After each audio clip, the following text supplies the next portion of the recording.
ಧ್ವನಿಯ ತೋರುತ್ತ ಹೆಜ್ಜೆಯ ಮೇಲೆ ಹೆಜ್ಜೆಯ ನಿಕ್ಕುತ್ತ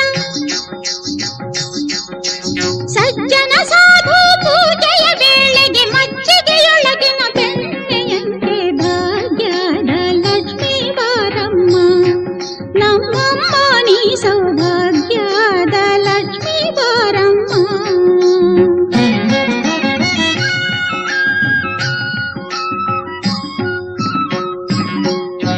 ಕನಕ ವೃಷ್ಟಿಯ ಕರೆಯುತ್ತ ಬಾರೆ ಮನಕ್ಕೆ ಮಾನವ ಸಿದ್ಧಿಯ ತೋರೆ